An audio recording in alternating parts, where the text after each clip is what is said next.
It has been 85 days since Sad Boys beat Demons Raw in National Season 2 playoffs. At that time, the most recent micro patch had just buffed Egoist, Tempo Swing, and Spark of Resilience. National Season 2 playoffs were played on 3 legal stages, and it was before the announcement of the end of content coming at the end of 2023. Since then, the Bozo Bunch went on their Cinderella run in the Africa TV Invitational. Odyssey did announce the end of content updates, and the end of content updates has now happened. Now and Mako have been added to the game, and Demons Raw have won 2 of the 3 S tier tournaments in those encounters with the Sad Boys, and we're gearing up for another 2024. Welcome to opening day of the North American Strikers League in Season 3. My name is K-Bot, joined by a decent desk of folks here to bring you a little bit of a preview of what we're about to see. Mystic, you'll be casting some of the matches today, but of course, you're joining us here in the familiar setting. How are you doing, and what are you looking forward to most this season? It's great to be back. It's been a lot of fun since season 2, doing mostly or pretty much exclusively the analyst desk. But can't wait to be casting again. It is so competitive here in Nassel season 3. I myself wasn't able to make it into Nassel this split, and I'm just so excited to see like all these new players that are finally in, who have been in NASA or just like post beta players or finally full release players that are in here and have a opportunity to make a name for themselves. So let's see if some of them can take down the previous kings of Mega Strikers. Speaking of some of those new faces, Drop Leto, you're joining us from the Bozo Bunch. How are you looking forward to your start here in the North American Strikers League? I'm really excited. We've been trying really hard to make it into NASA since the first season of NASA started. But I'm happy to actually finally be at the top level of play. Should be a lot of fun. And of course, we've got an interesting face joining us on the end. Soren, how you doing? What are you looking forward to here? I'm kind of just mostly looking forward to just winning all of our games. EKC sweep. It's kind of just all easy. Not really much for me. And Kasuna and XED is just kind of gonna be really easy, I guess. Are there no hard matches in the regular season, or what's the no? No, Okay, I all could right. probably play my eyes shut, honestly, but it was what it is. Okay. We're going to kick things off with a segment we like to call Draft to Last. Both Drop Leto and Soren here are going to be drafting against one another. And in a moment, they'll have the opportunity to take a look at an actual setting that happened in the game. Saya will be able to pull this up in a moment. And you can see the different players or the different champions in the game, in addition to the Awakenings picks they've got up to that point. So Drop Leto and Soren, I'll give you both a moment here. And Mystic, one of the things I want to talk about here, right? I kind of alluded to it. We haven't seen now in the North American Strikers League. It's picks on both sides in this draft. How much do you think we're going to see now, and where is she right now at this spot in the meta? Surprising enough, now is on the intended buff list for the most recent proposed set of patch changes, which struck a lot of sore feelings for people. I think she's in a really good spot, especially when you get something like Monumentalist, which you can see is the starting awakening here. So if you see like a creation training like that, either Chrono Boost or Monumentalist, you'll definitely see now picked on a good amount of maps. That's my opinion. Regardless, she heavily shuts down kill comps, and is just so much damage for a healing character. I think she's great. You'll see her being played. We'll have to see if that's the case. Drop Leto, Soren, you both ready? Right. Yep. All right, Drop Leto, you'll be first up. We'll go rapid fire here, just like you've got to be under pressure in the game. Or via the awakenings now. Drop Leto, I need an awakening for this first now here. I'd say probably Chrono Boost. All right, Soren, to you. Now probably takes perfect form, And you get another one here for the Finning. and then right after that, probably straight into probably Twin Drive to deny the Mako. If not that, then probably Deadeye. All right, we'll go Twin Drive. Drop Leto to you here for this Mako. Um, I'm gonna say Knife's Edge. Deny the Soren? coming up. Now, one might say spec, but I say spark it up with some strength. That's what I would say. Okay, and Dropletto to you. And then I'll take spec myself. All right. So actually interesting how this played out. I'd say pretty similar to what happened in the actual game that, of course, I know. You all don't. Mystic, who do you favor here? Who walks away in this draft victorious? It's I want to say Dropletto just because he had the advantage of taking Chrono Boost up front. I don't think the draft was incorrect by any ways. There's still the it's like, oh, you could have gone Deadeye for the Finny, but that's honestly a personal preference. I don't know, is this Twin Drive before nerf of the cooldown reduction? I don't actually remember when that nerf was. This is Dubu Cup, so I'll give you that. If it's post nerf, it's a preference. If it's pre nerf, it's definitely the correct choice. But yeah, I think Dropletto gets the draft, but not just because of positioning of players mostly. Yeah. We'll reveal what happened in the actual game here. This is Core Overflow versus Sundubu Strikers in the Dubu Cup winner semifinals. Joker actually picks up perfect form here. What are our thoughts here? Like, I feel like that's not an awakening you'd prioritize on the now. I'll call you by your actual name for this one. Min Mouse, like what's the logic there for this perfect form for the now? I would think maybe because of the prime time, maybe, and then also with the rabbits, I forget what it's called. But I mean, maybe that's the reason. But I think 10 times out of 10, it's usually Chrono. I guess I should have had Joker on to ask him specifically about this pick. Dropletto, any real surprises to you standing out here? Not really. I actually do kind of like the perfect form pick from Joker because the A's got prime time, but with Monumentalist, it's probably really easy to always hit like 2 or 3 targets with your now secondaries to get like what is it now? Like 1.5 seconds. So you get like 3 to 4.5 seconds every time you use secondary. Yeah. I think that's pretty good. Well, there you go, folks. I tried doing my best to find an interesting draft, and apparently I didn't find a very interesting one. So I'll go back to the workshop on that one. But the other thing we'll have to go to the workshop on is our power rankings, which is the thing that everybody likes doing heading into the season. Of course, at the end of landing, Von Freezy and I asked Von Freezy and Gumi to throw down some power rankings for the content, and we'll flash those up on screen real briefly for you all to get a look at. Remember, this was back in December, almost an entire month ago, when the 4 teams have been finalized to round out the 10 that would join us participating in the league. Boza Bunch and EKC both kind of right around each other there in the middle of the pack, but both in theory top 6 qualifying for playoffs. Dropletto, how do you like, especially after the liftoff landing sequence? I think stocks were pretty high on Bozo Bunch. What do you think was kind of like the main thing that wowed everybody about your team? I think the main thing that wowed everybody was the fact that we play Octavia. Well, not really wow. It was more like everyone was like, yeah, instead of wow. But we just got to force whatever we wanted every single game because we just got they banned Octavia because they're too scared, and then when they don't, we win anyways. So They're too scared. That's it. That's just the secret. that's the secret. They don't want to face the Octavia. No one can ditto us. No one can ditto us. Soren, to you, how scared do you think you will be of the Octavia later today? The looming threat. All I'll say is this Muncher guy. I mean, Octavia's just brain dead. Let's be honest, brain dead character. Like, oh, I'm gonna just keep speed. Like, okay, like that's all I could say. Katsuna and NXED, my forwards, they'll do all the work, all the heavy lifting. All I'm gonna do is gonna do the yawn emote. Just gonna sit back my back line. If you can't get on my back line, I'm just gonna juke it out.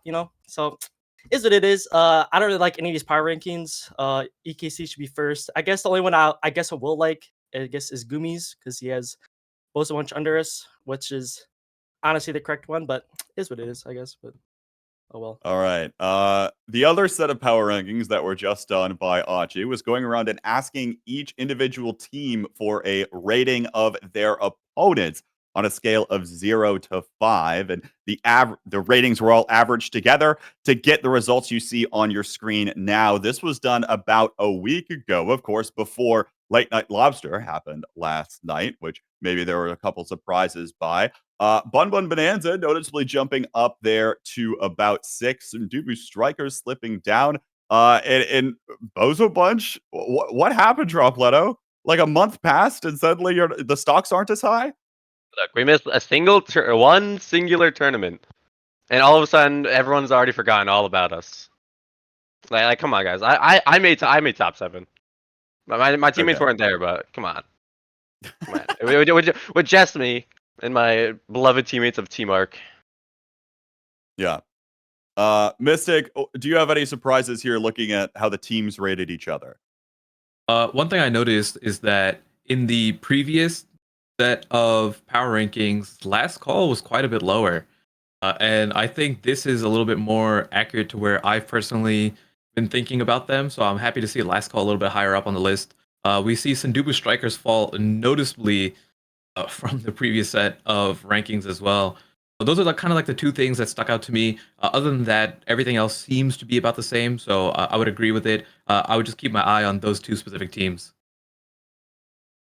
We'll certainly have to keep our eye, I mean, really on all of these teams, right? As the season continues to develop. And it's going to be a marathon of a season. 9 weeks of the regular season spread out across 10 weeks total, with a bye week there, I think, in just after week 6 or 7. So there will be a lot of matches that have to be played in the time to come. So plenty of time for all these teams to continue shuffling up and down. And I was thinking about doing another content piece, but we're running a little bit lower on time. So let's start getting into our predictions where we'll start talking about the teams as they go. Okay, maybe we're not doing predictions. Maybe we are going to do this other thing we had planned, because we do the power ranking stuff a lot.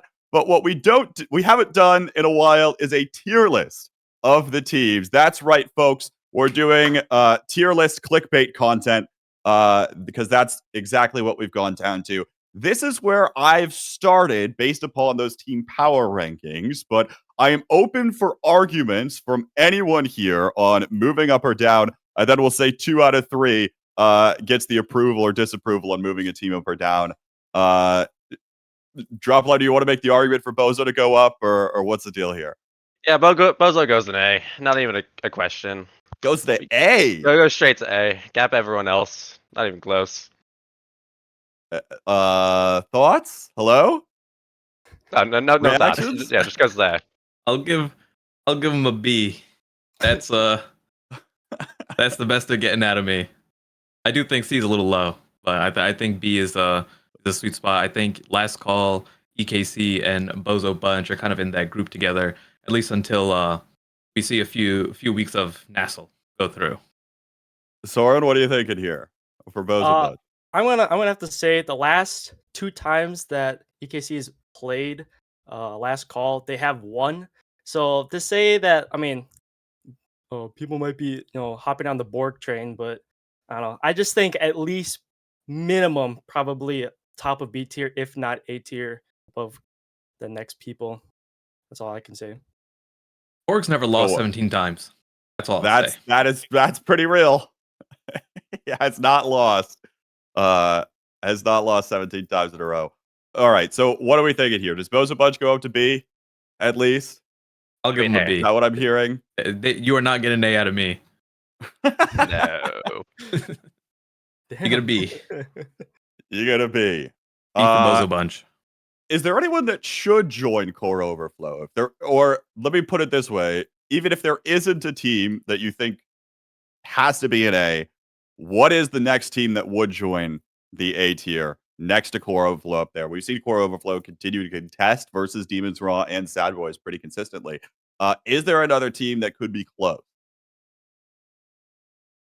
Honestly, it's hard for me to say, at least, just because Core Overflow is consistent of these like high tier Nassel and tournament finishers consistently over the course of the game, whereas all the newer teams, while have tournament results in smaller tournaments, we have not seen them in a like S tier setting, uh, you know, to the same level as the top three. So as of right now, I'm content with S, A, and B. All right. Anyone want to make an argument here for Quest or Oshi, or are we comfortable? Any of the teams down here at the I'll make bottom? a I have to. I'll make an argument for Oshi. Oshi, I think in the past, obviously with like last season, because they didn't really do too strongly. Am I correct in saying that? They got sixth. They kind of did probably about where they should have all season. They struggled in the first half of the season where they were playing against all of the teams that everyone thought would outclass them. And then they won against all the teams that people figured that they would probably end up beating. So they landed at the sixth place spot in the regular season. Well, anyways, although all three players on there, I think they all like do like fantastic, and I think at least minimum bottom of C. And then the one thing I will say for Bun Bun, I think a lot of people are sleeping on this team. Uh, I think Lily Bun and Liari are like such a really good duo, and in all honesty, I think Lily Bun's probably like one of the best goalies in the game. So the Pavement C is like not really accurate, I don't think. Hey, just you wait for the roll swap Finny Bun forward. Oh, I've gotten gapped a few times Whoa. from that. Oh, Yikes! But I'm gonna second the Oshi. I feel like they are just in that kind of group right now of C with Sundubu and Bun Bun Bonanza. They finished sixth. They hit playoffs last season. They requalified. Uh, you know, I think they've proven that they're at least up there. Quest Esports, on the other hand, is just a big question mark. I feel like they could take games off Demon's Raw on the most wildest days and then lose to anyone in C tier as well. Yeah. Kind of more of the wild card tier for the inconsistency, maybe, rather than locking down D.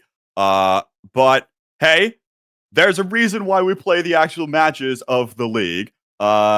We can speculate all we want, but the speculation's about to come to a close because we are about to have some of those matches taking place. And we'll get into doing some predictions for ourselves here, assuming that I can actually find where my thing was. How did I just lose a whole Chrome window? There we go. Predictions. We'll start with the second match, excuse me, of the day, and then go all the way down the line, and then finish with the match we're about to see. So we'll start with Last Call versus the Sundubu Strikers. Now, do have some updates in terms of rosters. We don't get starting rosters for every team today, and it starts with Last Call here. Lumos will be substituting in for Borg, who is missing today, in case that changes things as they go up here against Sundubu. Mystic, I'll start with you. Who you got here and why? I was actually gonna go Last Call until you mentioned it. I don't think Lumos is a bad substitute at all for Borg. But I know Borg has really been working hard with Hooks and Fresh to get that synergy down, and I think just having a sub in instead of having your person that you're most comfortable with is going to change that. So for this week, I'm giving it to Sundubu. All right. Drop Leto. Who you got here? yeah. I think I'm gonna have to second Mystic here.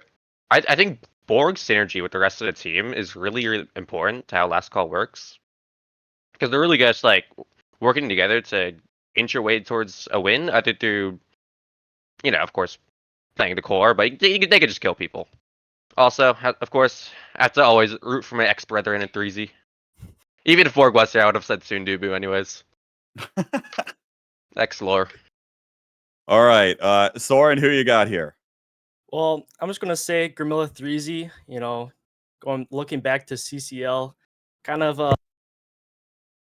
Oh, he kicked off his mic mic. off, kind of diffing him a little bit. So I'm gonna have to give to Last Call. I mean, even if Borg isn't playing today, I just think it's probably write this down. It's probably a sweep. Sorry. Okay. 2-0 sweep. Hey, you know what? for the content, it's week 1. I'll be a last call believer. I think you all don't rate Fresh and Hook resets as highly. I think those two, like, say what you will about Borg's leadership, those two individually have put in the hours over the course of this offseason. I think they're going to show it today. Rooting for both teams here, and it'll be a fun one to watch as the second match of the day. Third, we'll have Core Overflow versus Bun Bun Bonanza. Drop Leto. I'll start with you here. Who you got? I'm just gonna go with the safe pick. I think Core Overflow is winning.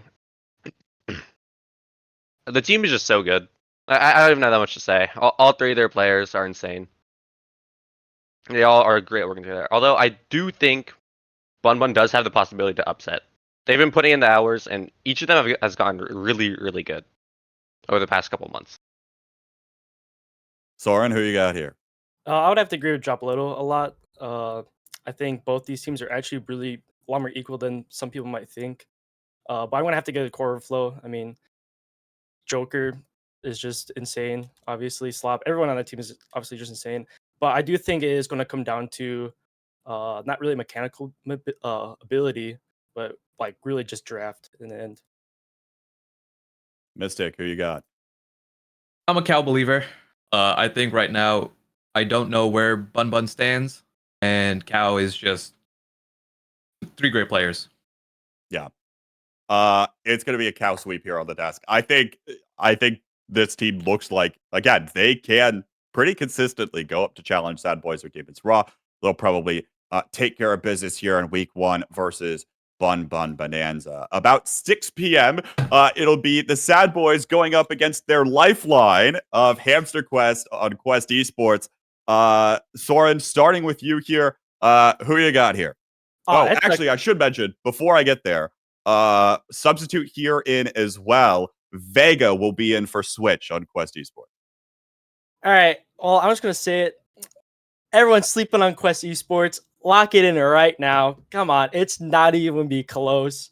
I mean, you got Hamster Quest leading this entire roster. I mean, come on. That's all I can say. No comment. All right, Mystic. All right. If you take a look at my Discord name, I'm a proud Sad Boy sub. It's time to crack one open for the boys. Game 1, baby.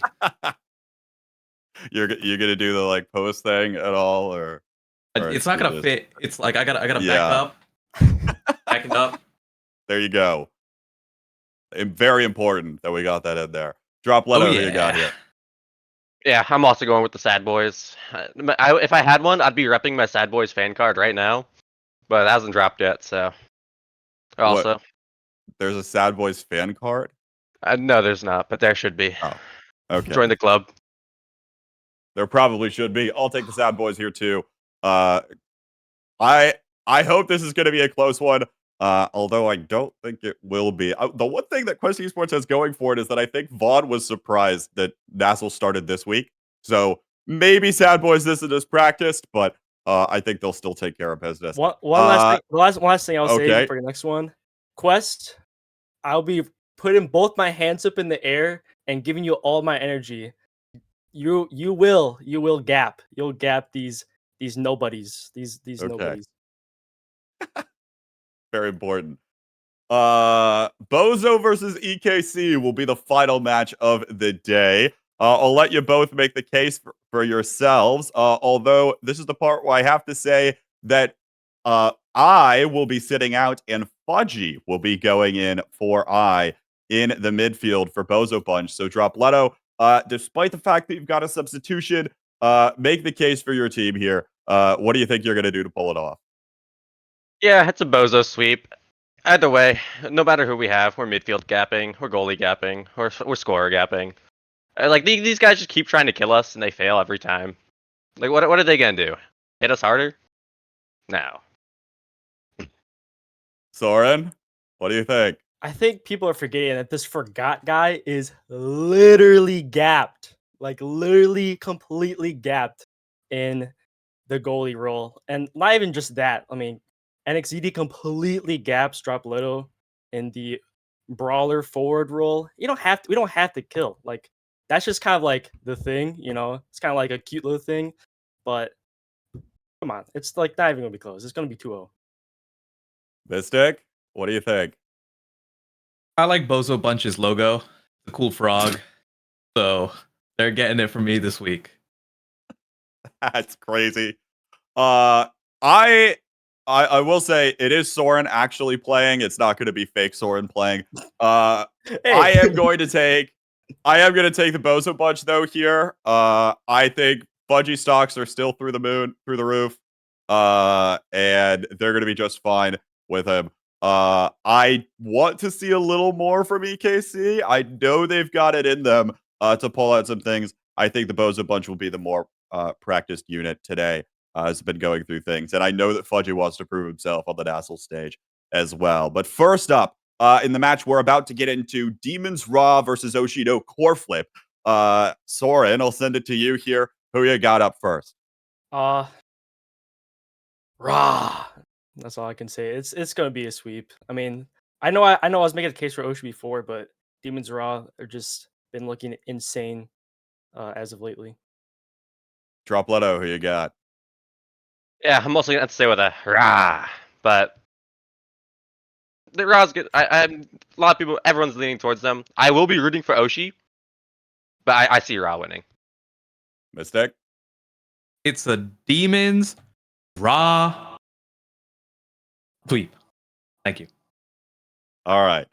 I think you're about right there. I will say, I think if there's any day for Oshido Core Flip to prove, it is today. If they come out versus Demons Raw, take a couple of sets here or there, maybe all of a sudden they'll be like, oh, wait a minute, maybe there's something to this team. And hey, Mirabeg is one of the ones that won 8 games in a row. So That is true. maybe he'll be able to help the team there to victory. Folks, the North American Strikers League Season 3 will start on the other side of a short break. Don't go anywhere. It's Demons Raw versus Oshido Core Flip up first.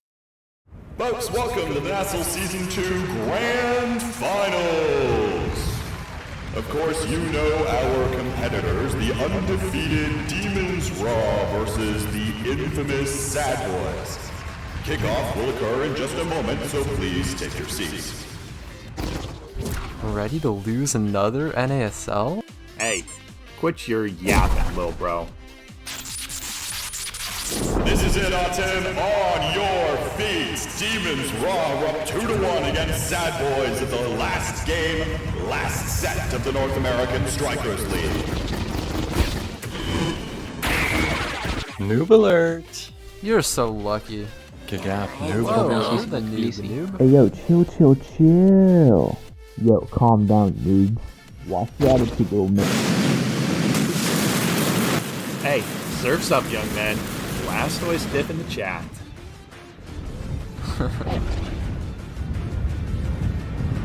Alright, Mr. King of Disneyland. Show me what you got. Demons Raw!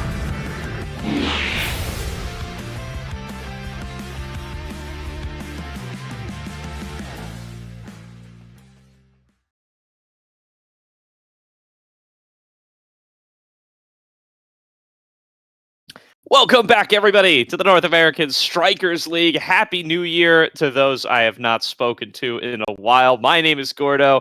I am joined by Mystic, and we are going to be keeping you guys company through the first couple of games of the North American Strikers League Season 3 season. Hey, thanks so much, Gordo. It's been a great start of the new year, and we're starting Nassel Season 3 strong with one of the previous finalists of Nassel Season 3 strong with one of the Season 2 finalists here in Demons Raw. And man, I've been playing some games with them recently, and these people are crazy. So I'm excited to see what new strats we're going to get kicked off, because I only get to see what comes out in solo queue. So let's see what's been behind closed doors, if any cool strats make their way through. But I'm just excited to see so many new teams. We were just talking about it before. So many new teams, so many new faces, and it looks super competitive. Yeah, for sure. And I mean, in a league where we're definitely going to be spending a lot of today talking about all the new faces, I ran some math beforehand. 11 new starters in the league out of the 30 total players coming in for season number 3. That's a great number to be seeing here. Lots of fresh faces coming on in.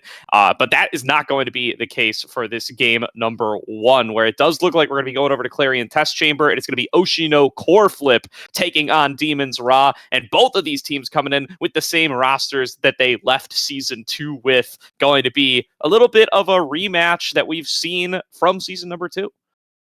One thing that I want to point out for anyone listening in, staff-wise, I think it went to East. Just double-check that. Not sure if that was intended or not, but something that I saw out of the corner of my eye. But if that isn't the case, and we are correct to go, we are at Clarion Test Chambers, one of the legal 7 maps of this first few weeks in National Season 3. And one thing that I've noticed is it's a big Chrono Boost start, or I should say a lot of these Chrono Boost midfielders tend to get played, which is why we saw Now get banned immediately as well. So you'll see people play Juno, you'll see Now, Kai, even Rune get played on this map every now and then. But currently, we're getting off with a Kashikoma classic on Aimi here into the... Oh, not the Mako. Hovered there for a second, going to the Vice. And let's see what Mirror locks in. Looking like a little bit of X-Mako gaming coming through for Demons Raw, and there's going to be the Era as well. So buffing up the X, we've seen a little bit of this composition in competitive coming into the Nassel Season 3 start. And now going to be that Vice goalie plus Kazan coming in from Oshino Core Flip. I always think a last call when I see compositions like this. Not necessarily the ones who pioneered it per se, but definitely going to be a fun one to check on out here as Mirror piloting that Kazan. Going to be seeing what they can accomplish here, but rocketing out of the gate is going to be Snake, using those movement speed boosts and trying to get themselves a nice start. Yeah, starting off here on the, I don't know what you want to call this, the poison variant, the goo variant. We have Snake already taking the first barrier, turning level 2. Kainu following really quickly. Nice save by Kashikoma there, but already KO's coming out. Kashikoma stuck in the pit out of his no stagger, no nothing. Kainu following up here. But yeah, Kainu. What is going on here? Constant KOs already going through, and now Snake is looking really low. I think Mirror is going to try just poking him down. Yeah, definitely here. Getting stuck in those little slow fields is so difficult on this version of Clarion Court, but instead, finally, Snake stuck in there as well, but Kainu going to look for a little bit of an angle to go aggressive on the other side. Mirror managing to find a breakaway, though, goes in for the top spin, nearly puts it in past Gumi, but Gumi able to keep up the defense as Snake is rocketing back out of the goal and is going to be able to find a KO to start off with, opening up the goal on the other side, pass back to Kainu, back to Snake, into the goal for goal number 1, going over to Demons Raw.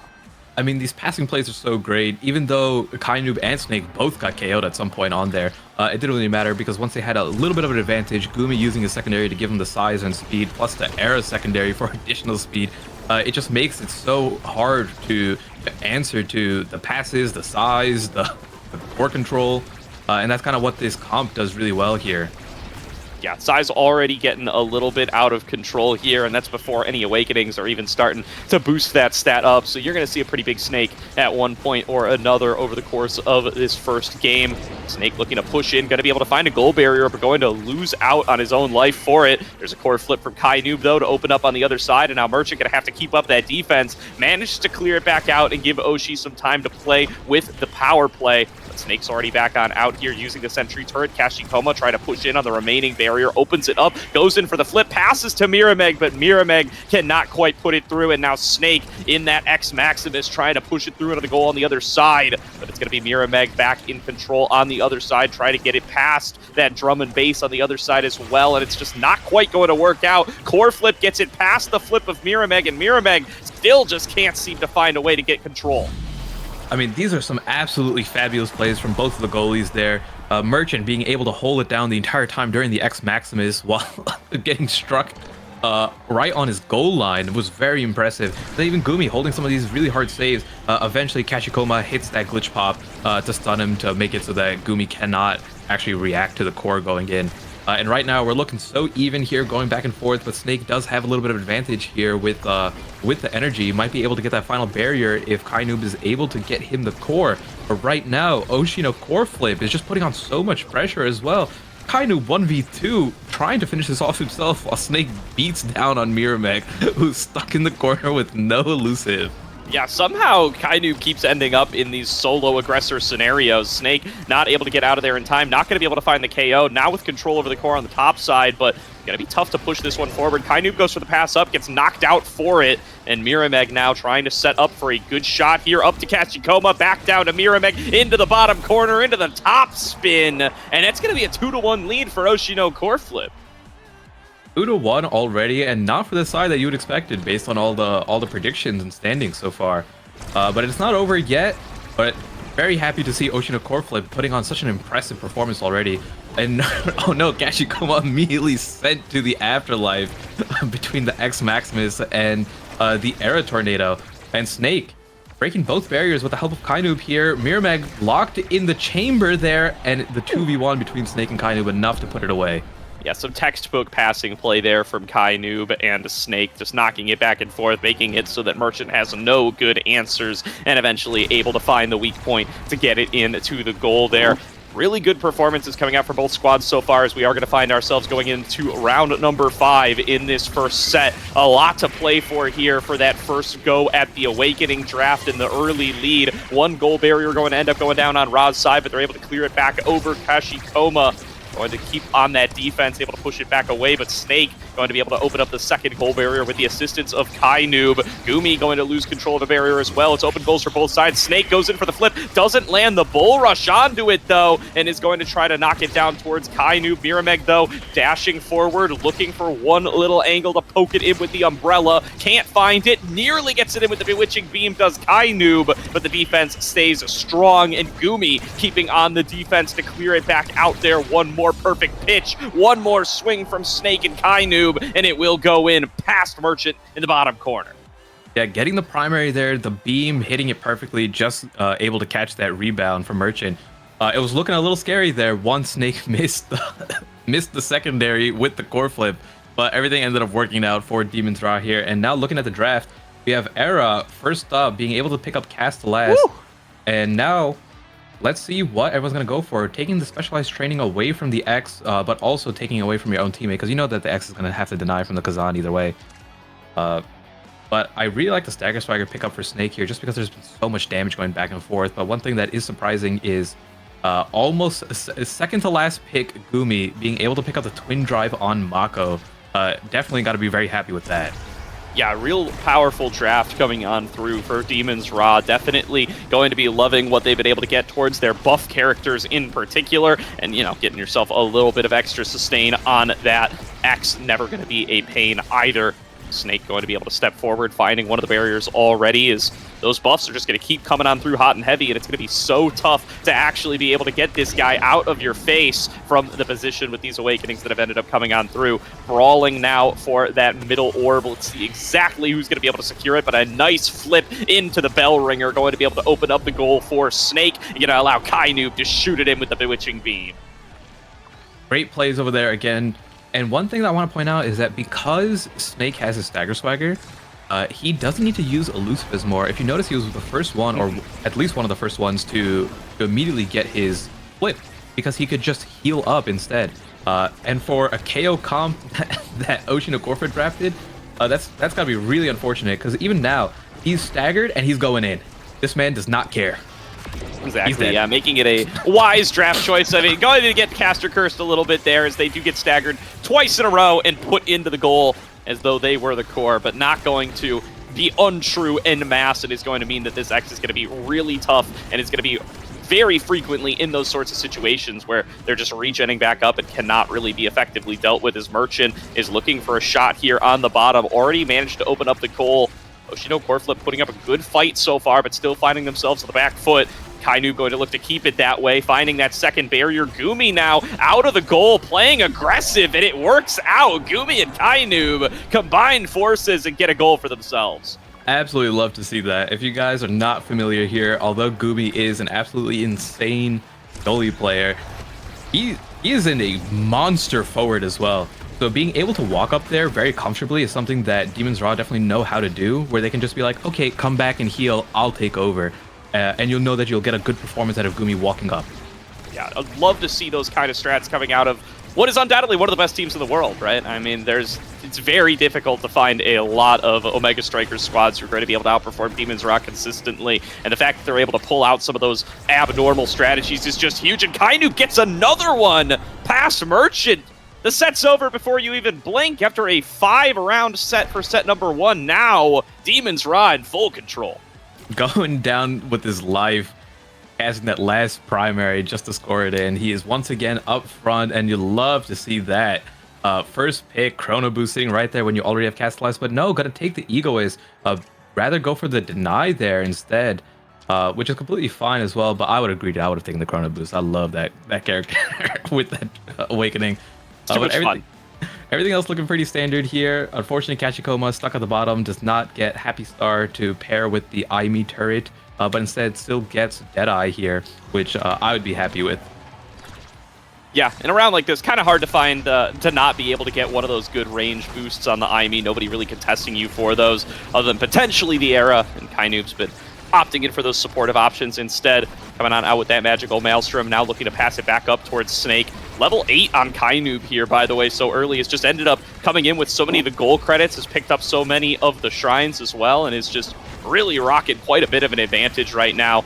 They're going to be the Supernova thrown down by Merchant, just trying to buy some space to play with, and we'll get that. Merchant coming back out now, going to blink back in time, but finds a goal barrier for themselves on the other side. Kashikoma, though, can't keep up the defense with Snake and the Maximus, and Snake will put it in to be able to open that goal up. Gumi now passes back over, going to still be bouncing away due to that center field from the Atlas, but not quite going to be enough to be able to stop this goal from coming on through. Snake trying to move on forward. Gumi ready to receive back out of the goal box yet again and finds themselves credit for another goal. Yeah, this time Kainoob, the one sitting back there and manning the goalpost. Once again, little fun fact, Kainoob is currently the rank 1 NA, about to be rank 1 global player on the leaderboard, and he's been playing exclusively goalie to get there. So we have a team that can just constantly move around to whatever positions they want. And we're seeing it in effect already. Yeah, you know, you would think gear would mean that people aren't doing this very much, but this team does not care. They're very willing to just rotate players in and out and even get Snake in a little bit of action in the goal here, where he's been several times already in this course of this game number 1. Now trying to pass it back on up towards Gumi, but you know, going to be a nice core flip coming through from Merchant, trying to utilize whatever resources they have outside of the goal box to finally get a little bit of offense going, and Mirameg able to succeed in doing so. First goal in a while coming through for Oshido core flip. Yeah, wasn't able to. You had both Kainoob and Snake sitting in the goal, which is fine, but with both of them being there, it makes it a little bit harder to find a clear angle because Gumi was just being blocked. So they weren't able to find a way to get the core out of there, and Mirameg was able to take good advantage of that, finish it up. Because Gumi right here, he doesn't want to use his flips defensively. He's confident that he can just hold the goal regardless. So he's trying to walk up and use his flips offensively to break a barrier or score, which we are seeing Oshino core flip take advantage of. Yeah, going to be a trade of barrier for barrier there. Merchant finds one, but at the time that they aren't in the goal arc, they're able to get a good shot cross map to be able to open one up on towards the other side. A little bit of a power play here for Oshido core flip, though. The Mako's down. Gumi finally respawns and isn't moving for a little while. Finally decides to get themselves involved here. Passes back out over towards Snake. Snake gonna get KO'd, though. Stagger Swagger doesn't help you if you're that close to the edge. Mirameg going to be able to find the second barrier. A big scoring opportunity now for Oshino core flip to try to fight their way back in game number 1, but doesn't look like they can put the pieces together. A KO, though, found for Mirameg, and I spoke way too soon, Mystic. There's the goal. Yeah, KO's coming out left and right. Kashikoma and Mirameg taking out people. It looks like when you build enough of the damage, eventually people will fall, even with things like Stagger Swagger. We can see like Mirameg has 1-2 punch, heavy impact, glass cannon with the siphoning star, and Kashikoma using that Deadeye so effectively to get these KOs off the side, which it's just a ranged Juliet dash punch. Ooh. Kainoob with a nice bewitching beam to get the second barrier and looking to fight their way back into this. 2 goals given up in a row. Not what Demon's Raw is looking for. This game so far been closer than I think a lot of people would have expected it to be, but Demon's Raw still trying to close it out here in a clean of fashion as possible, and Snake going to take us to round number 5.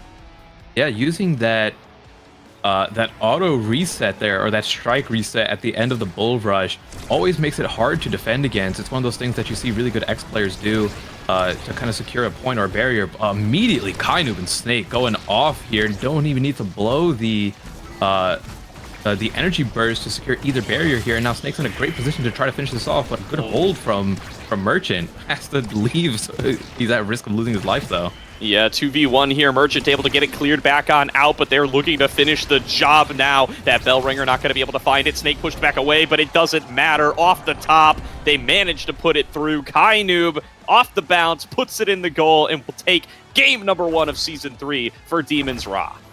Yeah, it ended up being a 3-0 in sets, but if you look at the individual sets themselves, round 1 and 3 were definitely close.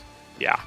Absolutely. It's crazy how competitive they were able to keep that, but Demons Raw clutches up at the last moment in both sets 1 and 3 and are able to take themselves the 3-0 sweep. Not sure exactly what map we're going to for game number 2, but definitely a pretty strong statement coming through from Demons Raw. Yeah, very, very impressed with their debut right now. So either way, I'm honestly impressed with Oceana Corp Flip as well. We're seeing some nice things come out there. I like that they banned them now because they were going for the kill comp. One of those things that did really help Demons Raw was Snake getting that Stagger Swagger and just making it so that it was harder to focus him down, and he was able to just sit on Merchant while having full energy, because he didn't have to use it really to evade any damage. He could heal it back up. Yeah, definitely. And, when the Awakenings end up falling that way, it really often does snowball out of control off of that first Awakening draft, right? We saw first Awakening draft, it was a very, very close round number 1, set number 1, whatever you want to call it. But it ended up with so much critical stuff going on over towards Demons Raw. The Casta Last coming through for the era, absolutely massive to be able to keep those buffs coming on across, and just meant that it was so difficult to play from that point. It's a lot of what contributed to them 3-0ing set number 2. And despite the fight back from Oceana Core Flip, it just was not enough. Yep. And it looks like, I'm not sure if we're 100% going here, but right now we have Amy Zap selected for game number 2, and it looks like we are going to be locking into it. So things to watch out for are your 2 biggest threats on this map, depending on who pilots it, is the Rasmus and the Juliet. And an Awakening to keep your eye on that really changes how the game is being played is when a brawler gets Knife's Edge. Absolutely. And always going to be a risk of something like the Rasmus being a big priority here as well. We'll see if that ends up coming through in the bans, or if we end up with some sort of mirror match here as we are getting on into the draft. Keeping a close eye on what these bans are going to end up looking like. Finding out what comps these teams want to go for. I see an Octavia ban being hovered. That might speak to a little bit of a Chrono Boost or something like that start available. And there's the Rasmus ban as well.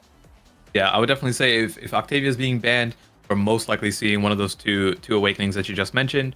Now, instead of seeing the Ice from Merchant, we are swapping over to the Mako, which has been another contentious goalie here in terms of how people are playing the meta, I would say. So we saw the one Mako coming out from Demons Raw last time, but instead, it doesn't look like a Mako is going to be making its way for Demons Raw. We have a Dubu locked in, unless it's a spicy Dubu forward. Could be something spicy like that. It's definitely not going to be this kind of double buff plus brawler composition, at least this time. The Dubu going to upset that a little bit, but still going to be Era X. Meanwhile, Mako Era and Juliet instead of the X going to be the selection for Mirmeg, favoring a little bit of additional mobility, a little bit of additional combo potential over just the big wall of meat that is X in a lot of these matchups. So it is going to be Gumi on the Era goalie with a double brawler forward, Kainoob being locked into the Dubu here. No Juliet picked for Demons Raw, no Mako picked for Demons Raw, but instead we're going for the double brawler Dubu comp with the C2L start. I love it. I mean, this is Kai Noob's Dubu angle. Going to miss a little bit of a strike there to start things off, but going to be a fun one to keep an eye on. Two big, beefy boys looking to keep the pressure on towards the other side, and they're going to be able to find that barrier on Aimi's app super early. They find a KO as well, and if Gumi's able to set up a good passing play here, this power play could spell the end for the first round. Going to be able to clear it back away, though. Good defense available from Merchant, but Kai Noob keeps up the pressure and snare drums, going to make it tough, but it's going to get stuffed by the soup, and Snake is going to be able to put it into the goal. Yeah, starting off so strong, immediately picking up a KO onto Kachikoma. Mirrormeg not able to catch anyone out.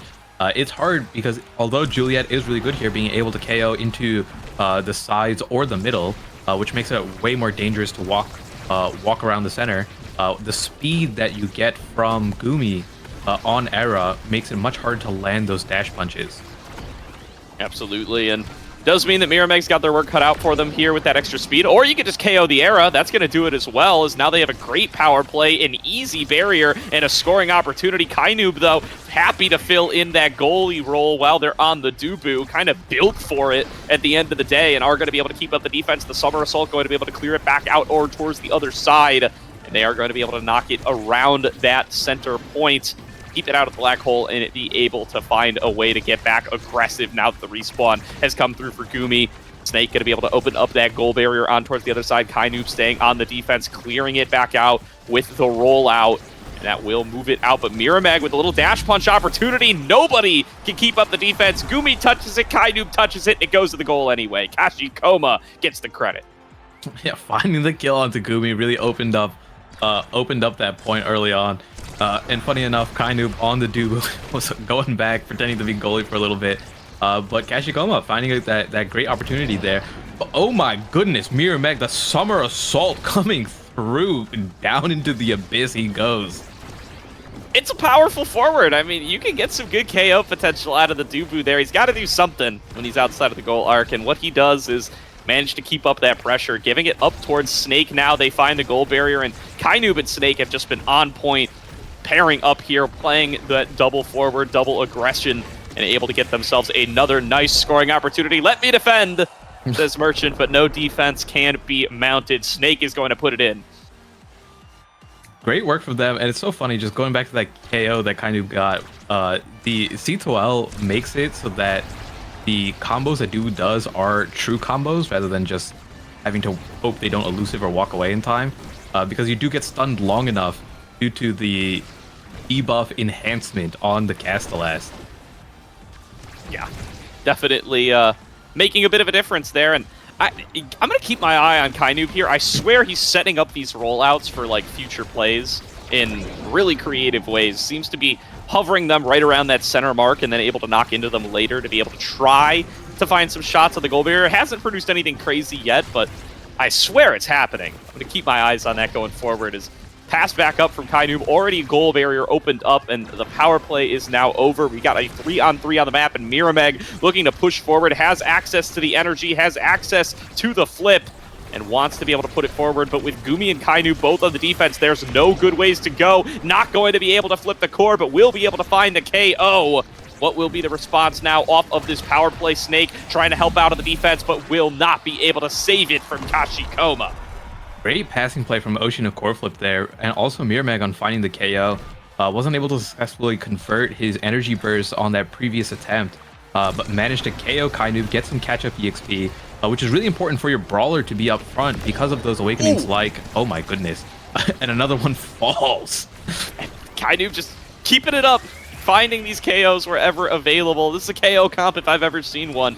And going to try to put it in towards Snake here. Going to use the soup as well to be able to find the barrier. Really nice guarantee. Really eliminates a lot of the clearing options from the other side. And Kai Noob trying to push in the Era now, keeping Kachikoma off the map. A magical Maelstrom finds a KO on the Juliet, and they're just running out of players on Oshino core flip as Demons Ra, Gumi juggling it to themselves into the bottom corner. That's set number 1 to Demons Ra. Great patience from Gumi, doing a little bit of dribbling there to bait out some sort of ability from Merchant, sees the special coming through and uses that to score the final point here. Oh, and there's the Knife's Edge first pick. You cannot let the Juliet get that. And you can take it as the Dubu. I mean, that's Yeah. that's how Kainub's been playing it. He'll take it. Oh man, you're about to see a speedy and powerful Dubu more than we've already been seeing so far. It's going to be a lot of fun as the rest of the draft. Oh, Among Titans going to the Brawler player, building up his Dubu even further. You know what? I question it a little bit, but that's a big Dubu. So I mean, hard to question it, I suppose. Can pick up some of that missing size of the X Maximus, but he's huge. I don't know what to say anymore. This is the Awakenings have made this already interesting draft just a little bit crazier. I mean, Snake is definitely feeling the loss of some of the tankiness there. Yeah, he does have the speed though, so he's trying to run around. Snake is the midfielder of this game, and Kainub is the brawler. Yeah, taking quite a fair bit there, and going to be the Era taken off the map, so at least able to get themselves a little bit of a power play together, and I'm going to be keeping my eyes on Kainub for what other KOs he can find off of this. He's going to be able to open up the goal there once again, using the beach balls, the soup, whatever he can to be able to piece them together, and Snake now trying to dip and dodge around. Mirameg gets a little bit of damage on a cross. Not too much of that available, but still looking for a score here. Dashing forward, Summer Assault from Kainub, not able to push it past the goalie. Oh, where Kainub's just revving up here. He's guarding his sanctuary, which is the middle here, where you can get the knife's edge proc from just standing anywhere on that middle section. And he's hunting. He doesn't even care that that barrier fell. Ooh! All right, good. 3 core flips come out there. Not going to be able to quite piece together a goal, though. Nice shots from Kainub and Gumi, but Merchant able to keep up the defense. And now most of the energy economy is gone. Mirameg and Kachikoma going to be the first ones to have that back up. Snake in the Maximus trying to win out on that strike war. Gumi gets it stolen away from them. And Kachikoma is able to put it in. Magical Maelstrom just putting Kainub too far away. The spacing difference will get the score for Oshino core flip. The perfect Maelstrom coming through, and then Merchant being able to stop Gumi's scoring attempt there, using the Mako primary to just snipe it out of Gumi's hands. Went perfectly over to Kashikoma, who was able to finish it up. But, you know, hey, that's one point for Oshino core flip, and they already broke the barrier on the second point over here. Yeah, really good stuff there. It was a strong start from Kainub trying to go aggressive out of Kachikoma, but gets stuffed, and the soup is not enough. 2-0 in set number 2 for Oshino core flip. Very, very quick point there. 22nd point to finish that one up, and now they're in a 2-0 position here, and might be able to get themselves something nice on the Awakenings if they can wrap this up.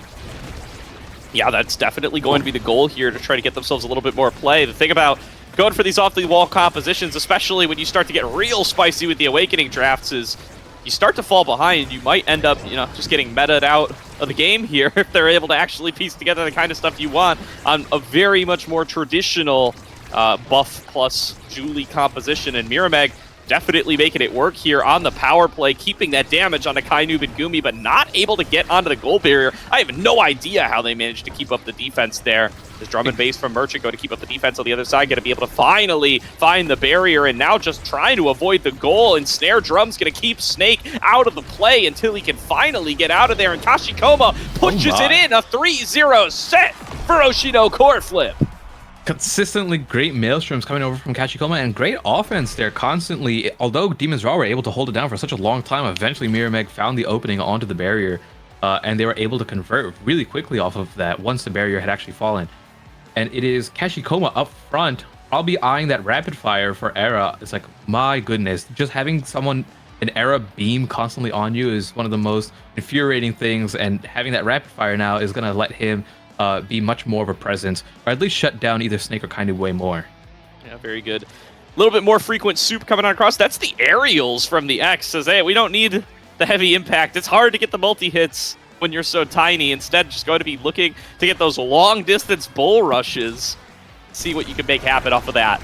Oh, already starting off strong with the first bull rush, going straight through. Using the X Maximus just to return to a normal-sized character for a few seconds here, and Kachikoma walking up, trying to one-man army this thing with his primary, finding the KO onto Snake there on the bottom side between Mirameg and Merchant, but not able to convert it into a barrier yet. Yeah, now with the power play, Mirameg going to be able to find the goal barrier, doing a pretty good job making the most of the situation. That monumentalist Magical Maelstrom is absolutely huge, but when it's gone, there's no defense left. Another goal for Oshino Core, flipped 4 in a row.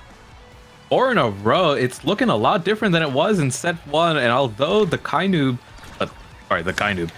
although Kainoob was showing off some fancy plays earlier on and even managed to get something like Knife's Edge, it doesn't look like it's making as much of an impact as it would if like a Juliet got it, or Rasmus, or just another brawler in general.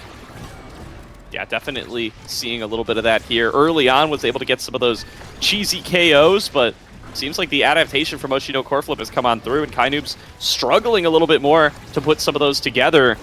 Mirrormeg trying to keep up on that aggression. Has not been able to find a KO, hasn't been able to find the barrier yet either. Mirrormeg clears it back over towards the other side. Probably didn't want that bounce to work out that way, and there's the rush in once again from Snake. He just gets KO'd immediately. Yeah, the defense, it honestly looks like I think the adaptation from Oshino Core Flip is getting a little out of control here. Kainoob going to be looking to keep things moving on up, and Gumi going to stay on that defense, not going to quite be able to put anything here together yet. Oh, but the Bull Rush Bell Ringer able to secure the barrier. And then Kainoob coming in with the soup to lock it down. I mean, he got it. He made it happen. Finally. Flap your wings, Kainoob. Flap your wings. Show it off, man. They're able to break the loss streak. And maybe that's just a little bit of momentum the Demons Raw need. We've talked about them clutching up already in this series in some of these tight moments. This would be one of those times to do that, as they've lost their first set of the series and are definitely going to be looking to avoid losing a whole game. But Kachikoma would be happy to get a game here, and maybe even more, as they take themselves another goal, 2-1 in the lead now, and nearly on game point in the sets if they're able to get one more goal. Yeah, up in the round right now, and Mirrormeg has been finding these KOs, although wasn't able to connect right there onto Kainoob, but has been doing really well at either converting into a barrier or getting a KO to at least alleviate some pressure. And then Kashikomo doing a wonderful job on this era to either keep pressure off with the primary here or break barriers to score himself. Like, absolutely great plays coming through, putting the work in on era for sure. Really great stuff there. Snake still trying to use that extra mobility, gets over towards the other side, trying to find the barrier. Core flips it, puts it in towards the barrier, and gets it in the goal as well. Merchant stunned up by the big X Maximus punch. It might be a regular sized X, but he's still got those hands, and he will get it in 2-2. Yeah, a little bit of awkward positioning there. If you notice, Mirrormeg used the punch to actually send it back into Snake and almost like gave him a rebound for free. I'm not sure if that single thing would have made the difference, but they're starting off strong with this one. Mirrormeg already getting a little bit of payback for what happened last point. Now we are in a power play here. Ooh. Really, really close there. Having an accidental bounce off the Maelstrom there almost sent it back into Gumi, who was able to, or did send it back into Gumi, who was almost able to clear it out. Very close there, but I mean, it comes up Oshino Core Flip one way or the other. They are now on match point. As far as sets go, one more set and they'll be able to take it. They do get first dibs at the Awakening draft yet again. Yeah, I was going to say specialized training here. It's not really what you want to see for Juliet, but you kind of have to die because you know that the Arrow doesn't really want to take it. And you don't want the X to have it. So, going here, opting for the Spark. Does Kashikoma have any Sparks already? Yes, has 1 Spark of Resilience, so now it gets a little bit more cooldown, a little bit more stagger as well. And then I don't believe all the Sparks are out yet. So if you do make it into another round, has an opportunity to get 3 Sparks.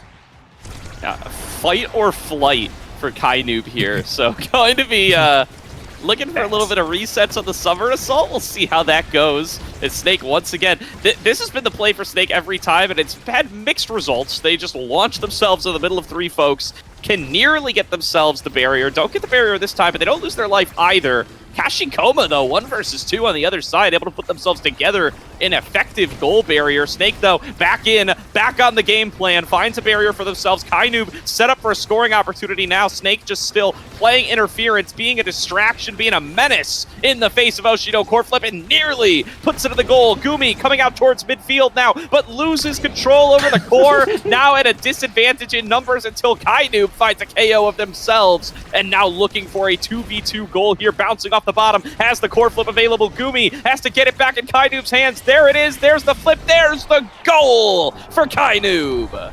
it kind of able to turn that around really well by finding the KO onto Kashikoma while they were in a losing position here, which not only one removes Kashikoma from the play, but it also removes the pummeler's boost that Mirrormeg has.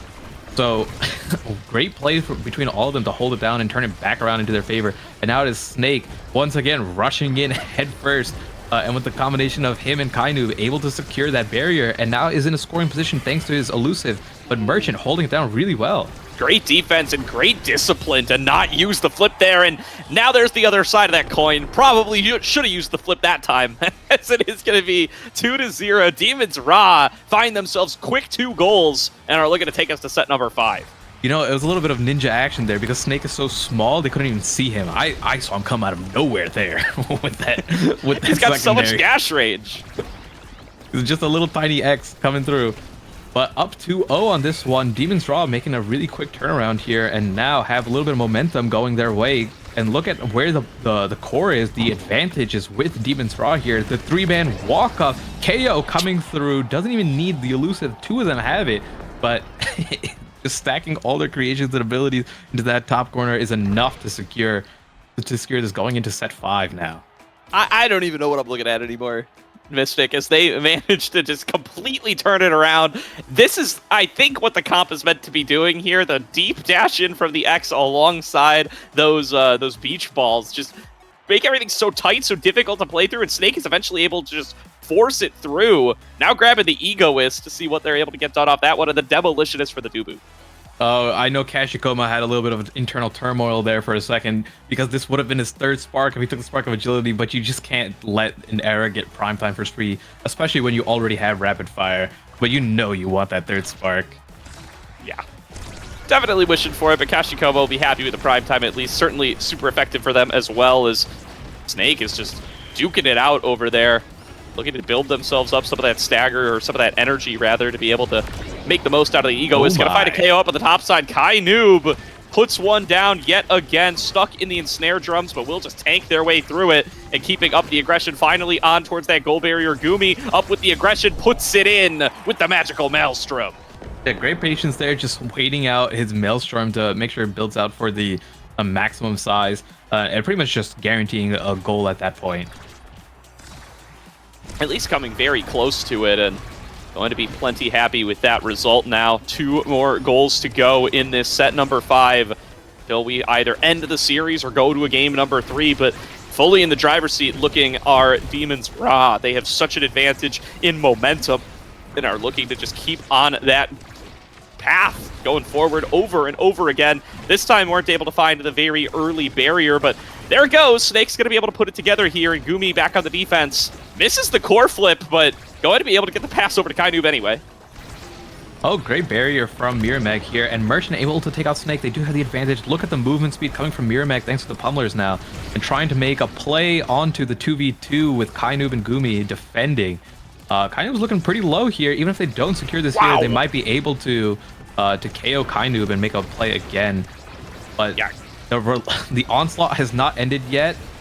Still going for it, and it might go in thanks to Kashikoma. All right, they don't end up scoring, but what a crazy sequence there from Gooby. Just like running it up and down vertically right alongside the goal, right in the face of Oshino core flip, knowing that they're not going to be able to get to it in time, and able to protect the goal for quite a while there. Does end up with a score for Oshino core flip, though, as they still have plenty of a viable path towards a win here in game number 2, just 2 goals away from doing it, and they have some of that energy economy as well. Going to be able to find the barrier. Gumi just barely able to get back on the defense in time. Flip misses from Kashikoma, though. Mirrormeg going to have theirs available soon. Merchant still already sitting on it. Mirrormeg going to be able to get access to the flip once again. Uses it to buffer their way through the magical Maelstrom, but not quite able to turn it into a scoring opportunity yet. Kashikoma not able to snipe away the core with the Bewitching Beam, but will be able to shrink down Kainoob and reduce his effectiveness for the time being, but he sneaks it past. Still looking to keep up the pressure out of the barrier. Merchant able to keep up the defense, but Mirrormeg stuck on the top,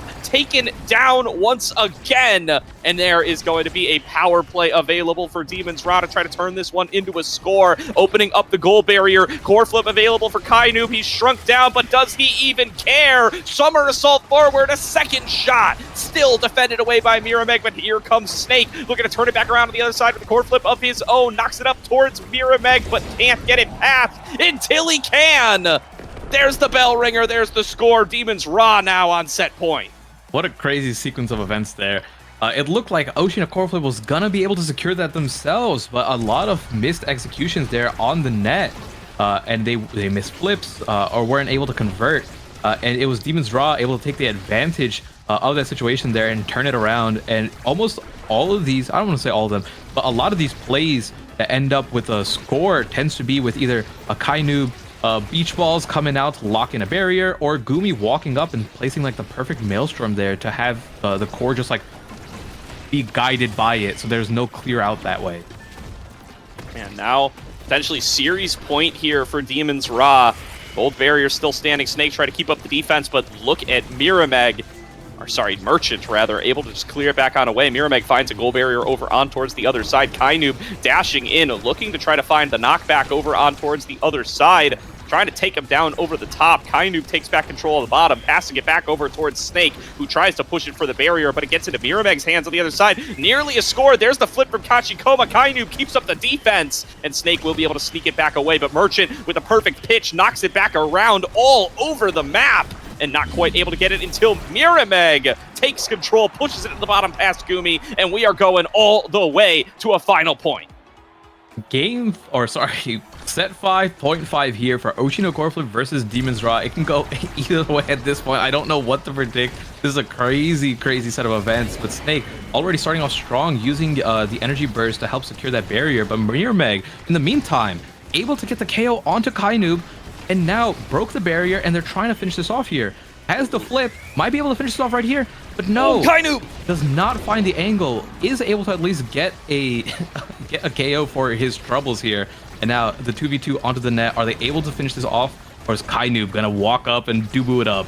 Unrelenting from Oshino Coreflip, but the defense from Gumi as well as Kai Noob has been locked down. Now back onto 3 members on both teams. Snake looking for a little scoring opportunity, not quite going to be able to put it together. Gumi trying to clear it back out with a Bewitching Beam. Back into Snake's hands, cleared away by Merchant as Gumi gets it towards Kai Noob. It's been so focused around this Dubu all game long, but will they even get another chance to go on the offensive? Sneaks it past Mirameg. Snake dashing down, doesn't get the prediction right. Mirameg looking to score. Gumi keeps on the defense, gets it past Kashikoma. Snake looking for the dash forward. The KO gives a power play to Demon's Raw, but the angle of the bounce cannot be saved by Gumi. Oshino Coreflip take us to game number 3. The demon angle against Demon's Raw. Mirameg trying to go for the KO onto Kai Noob, but hits the core down, back up onto the black hole, and gets the funny angle, which Gumi was not able to predict. And that is game number 2 going to Oshino Coreflip, making it 1-1 in the series. I can't believe that this is actually going to game number 3. They looked like they were so dominant in set number 4. I thought, oh, for sure, they've turned it on now. They're just going to close it on out. No such opportunity presents itself. Oshino Coreflip turn everything on its head, and some really great plays by Mirameg, especially towards the end there, and a lockdown defense from Merchant are able to keep everything set the way they want it. They play their composition out the way it's designed, and they get themselves those last crucial goals. Yeah, they played great, and like you said, it was Mirameg finding a lot of these KO attempts and breaking the barriers. Kashikoma, I was super impressed with.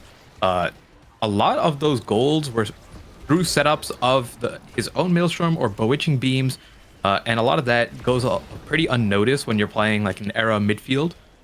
But overall, all 3 players, Merchant especially, a lot of these clears were so hard to get, but it did go down to the wire. One of those things where I honestly felt like the Among Titans pick from Snake might have been a little bit of a misplay there. It really diminished his presence on the map, although he was faster, and it made it a little bit easier for Kai Noob to get KO'd, right? Because the increased size is normally an unconditional benefit to every brawler, but on this specific map could be a little bit of a detriment. Yeah, it definitely could be. And now what is going to be the decider map here for these two teams? Definitely going to look like an interesting one, as we've got ourselves a series to kick on off season 3 of the NASL. Maybe not one that people expected to go to 3 games, but a third game is where we end up with, as K-Bot would say, that's why you play the games. And now we'll have to see if it could be a full upset from Oshino Core Flip.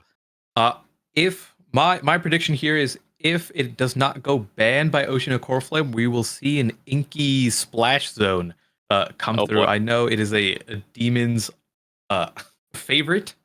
I don't know if they've been practicing anywhere else. They tend to play and enjoy a lot of the maps that other people dislike. So you could see like a Taiko Temple or an Inky Zap come through. Other than that, I'm not particularly sure where they would want to go. I feel like the KO comps that are... It's Atlas's lab.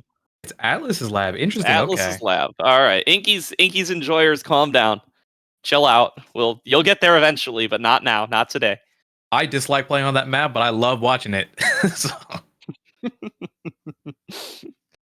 So, we got Atlas's lab for game number 3. That's going to be the question, and that's going to be the answer, I suppose, as well. And we'll see how they want to alter their drafts. Do we get to see this double buff plus brawler comp yet again? It's been able to win the first 2 games, or do you lean towards something else when you're on Atlas's lab? Atlas's lab is interesting because it is a known KO comp map, both by Oshino Core Flip and Demon's Raw. But you have Now in the picture. So if Now doesn't get banned, I would expect a Now pick from at least Kainoob. But if it does get banned, maybe we see a double KO comp from both sides. Or at least that's my prediction. I'm not sure how the teams view Mako on Atlas's lab. I know Mako, just the Mako double brawler or Mako Era X is just a dominant strategy, if that overtakes the KO comps that have been pretty common in Atlas's lab or not. Yeah, that's going to be the question. I mean, does the Mako still continue to be that omnipresent pick? I see Twitch chat losing it over Mako 100% win rate. Will it continue to be 100% win rate? Will it be locked in by both sides? Will it be only one or the other? Will it be banned? That's going to be, I think, a big question coming in to this next game. Is this going to be such a big staple of our meta as we start to work in our way through the first week of season number 3? Yeah, it's one of those things where you don't really see it as much in solo queue because it's a higher team coordinated pick. But it's one of those things that really enables your forward so much, and it has that inherent synergy value that doesn't really get taken advantage of in solo queue. But here, 100% pick rate Mako coming through. We don't know how good it works we know how good it is just from seeing his gameplay. But we don't know the limits of it and where people rank it in terms of some of the other comps, like I was saying before. Mm-hmm. Yeah, haven't gotten around to bans yet. I mean, if you feel like you're the inferior Mako comp team, might be something to look towards here. But I don't know, I think both teams were able to show quite a bit of it there, so both may have that extra bit of confidence. Assume player taking a little bit of a break here before we get into game number 3, but we'll be starting off before too long. Still haven't seen the map change it over yet. Let's make sure we do that before we end up having to double queue. Atlas's lab, though, going to be an interesting one. Haven't seen Atlas's lab in a while. I feel like it is so frequently banned these days. Nobody really going there. At least I assume that's what's happening. Maybe it's just ending up elsewhere in the pick and ban criteria. But maybe it's always the decider, and that's why every time we end up casting a series that gets swept one way or the other, we don't end up getting to see it. Either way, I never get to see it on the casting desk these days, so it's going to be an exciting one. I think we have a lot more maps in the pool that people dislike and are taking higher priority for Fair. bans. I was surprised to see the start with like Clarion Test Chamber come through, as that's usually one of the maps that people dislike going to. I would say, but here we are going into Atlas's lab. It is picked. We are in queue, and let's see what the Starting Awakening bans and picks are going to end up being. Yeah, let's find out here. So we are getting into our decider for our first series of Season 3. It is, of course, Atlas's lab. Back to the old favorite. Now let's see what we end up with on these bans. So far, been a very interesting series for sure, and been a Mako-sided series so far. Whoever takes the Mako has ended up with the win, still hovering that now ban for the side of Oshino Core Flip. Will they keep that going? Okay, so I was expecting the now ban because it is a really good map for now in general, and then Kainu being an absolute monster on that character. Instead, we're going to see the immediate lock-in of Mako on both sides, and then Era picked up for Kainu. So Era X on Demon's Raw, and then the Aimi plus Asher for Oshino Core Flip. Interesting stuff here. So it is the double Mako. Not Demo going start. to be... All right. That's some exciting stuff. I do love to see some demo coming on across. So yeah, going to be demos taken for 2 apiece on each team. No Era. Oh my goodness. Going to be around this time for Oshino Core Flip, and a very early KO out of the X. Snake just can't catch a break this series. He has been spending so much time in the Death Chamber, and now a big aggression opportunity here for Kashikoma and Mirameg to try to take that control here. Cyber swipe forward, not able to find their way out of the core, but able to keep Kainoob incredibly low on stagger, and there goes Kainoob off the side. Pathbreaker opened up by Mirameg, and a great score there to start things off for Oshino Core Flip. Demon's Raw not happy with Snake's debut on this first point here, but that's okay. A little quick reset, and let's see how an actual point ends up going. It is the forwards of Oshino Core Flip who are level 2 right now and have the advantage in that aspect here. But Snake coming in strong, already popped the X Maximus, able to get 1 barrier. Looking low though. Let's see if he can secure the second one here. 1 for 1 in terms of barriers here. Kashikoma coming in, but jumps right into the cage, has his flip. Kind of looking so low, might get taken out, but great flip from Gumi, able to actually get the final barrier himself.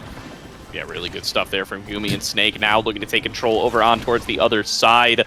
Able to find both barriers already. Kainoob chunked out pretty low, but going to be able to chunk down Mirameg over on the other side. Full HP Snake here. Merchant has access to the core flip, might need it on this upcoming defense. Flip available for Kashikoma as well. Snake blasts back away the core as soon as it respawns, takes the Asher out. Now looking to focus in on towards Kashikoma, wanting to build up a bigger power play wherever they can. Gumi passes it in, core flip from Snake, and into the top corner. Ra ties it up at 1-1. 1-1, and it's looking like Demon's Raw are putting quite a bit of damage onto Oshino Core Flip here. Both Kashikoma and Mirameg were constantly walking around fully staggered, trying to just survive rather than being able to put themselves in a position to either break barriers or score. Kashikoma starting off this round really strong, not able to secure a barrier, but does get a little bit of chip damage first trouble. Absolutely here, and now looking to keep that pressure up onto this second barrier. Not quite able to get it there. Mirameg able to finally clear it out there with the path splitter, and Snake just waiting on the other side, trying to get some punishment in on towards Merchant and trying to make sure that that core finds its way where it belongs. Able to take a KO as well. Mirameg already staggered and not letting up for even a moment. Finally, Mirameg managed to clear it back out, and that will actually save them the goal. But there's the flip from Snake, stuffed back away by Merchant, but the flip from Gumi also blocked. Really good stuff from Merchant here, who's able to just keep it locked down, but finally, Snake will put it in with the Bull Rush.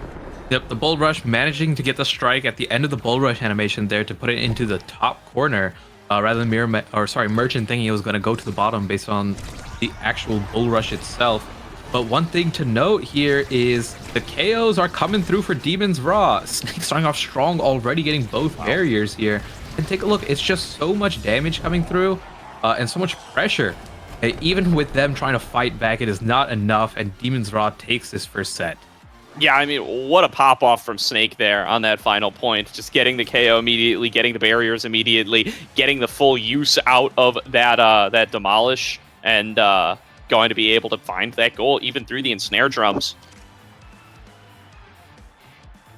Starting off this draft early with an Egoist here, has to be careful that if Quick Strikes falls into Snake's hands, it's going to be a dangerous, dangerous X. I mean, it's already pretty dangerous just with an Egoist proc here.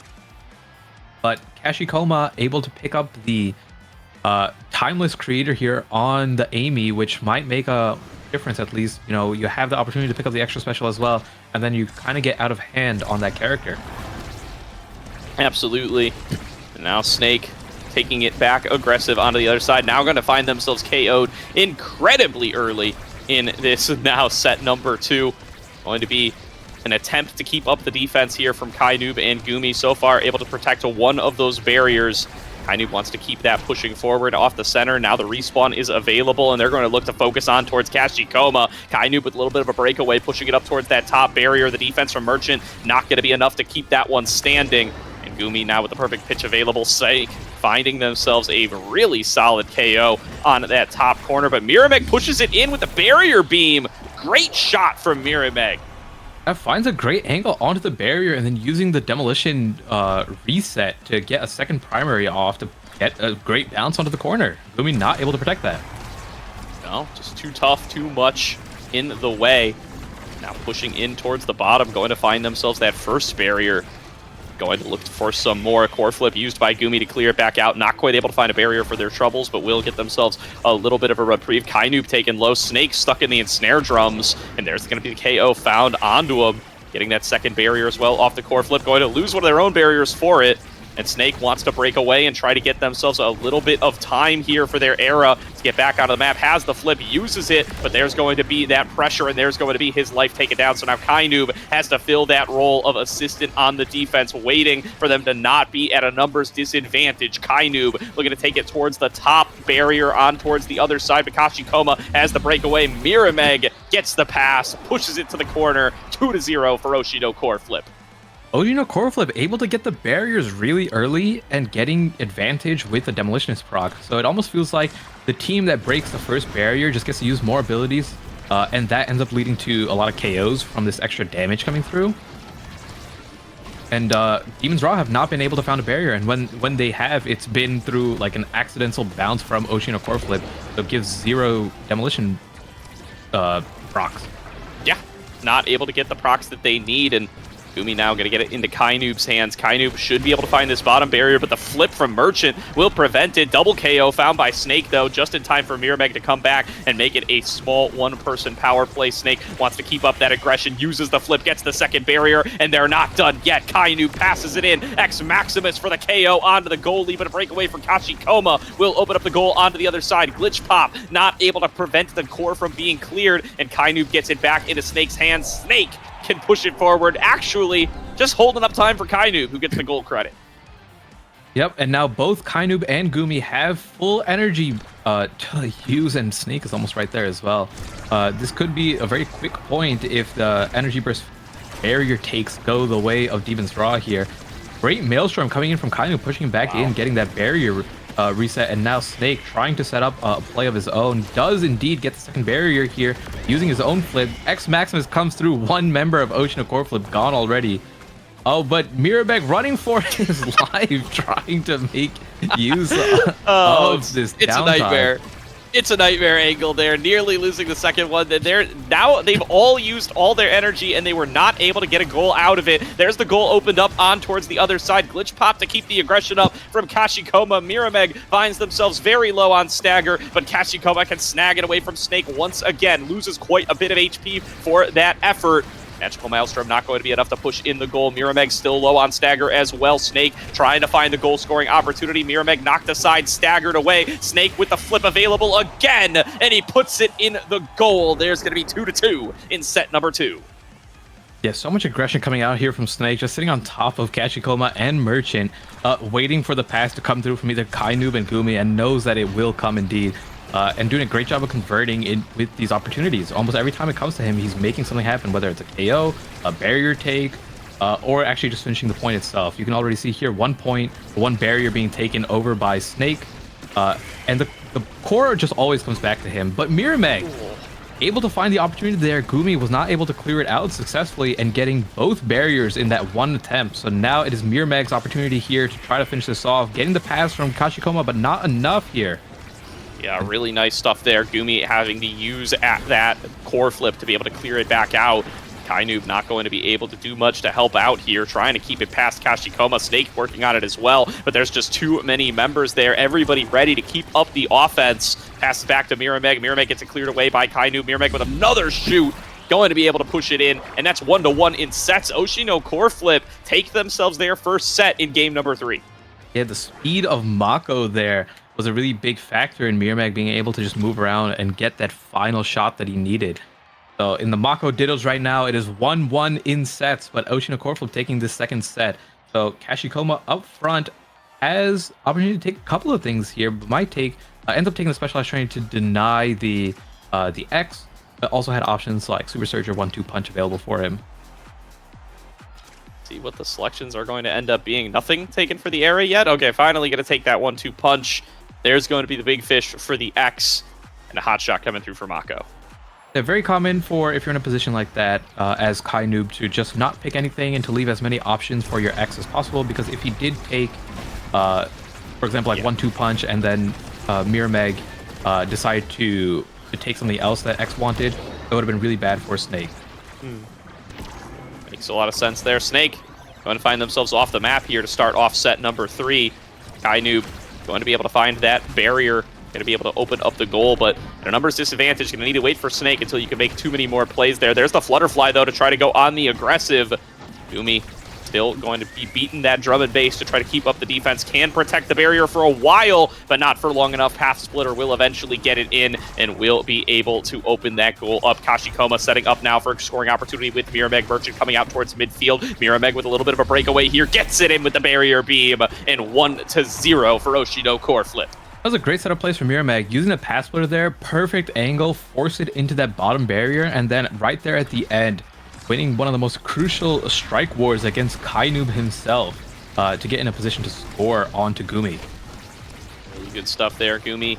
Trying to keep up those clears on this Mako and make the most out of it, but it's been a tough run for them so far in this game number 3. Going to start falling behind here up against Ochino core flip, and going to have to use the core flip there defensively once again, but it gets just thrown right back in their face. There's the KO, though, found for Oshino core flip. They're going to get responded to on the other side as Snake is able to find one of his own. Trying for a little bit of a solo mission here to get that second barrier, or at least to buy some time for the respawn. Knows that they're going to have a couple seconds of power play left to play with. Kai Noob coming out of that death chamber, but not going to be able to find its way on towards the bottom barrier quite yet. Kai Noob trying to keep on up that aggression, but Mirameg still too powerful, still just representing so much aggression and able to find themselves the second barrier off of it. Snake now trying to take control over towards the other side. The core flip from Merchant is going to get stuffed away and is going to be able to open up the goal for the side of Demons Ra, who are looking to push it in for the score. There's the bell ringer, not quite connecting. Bull Rush not either. And Gumi going to be able to knock it back away with the perfect pitch. That'll be a score for Demons Ra.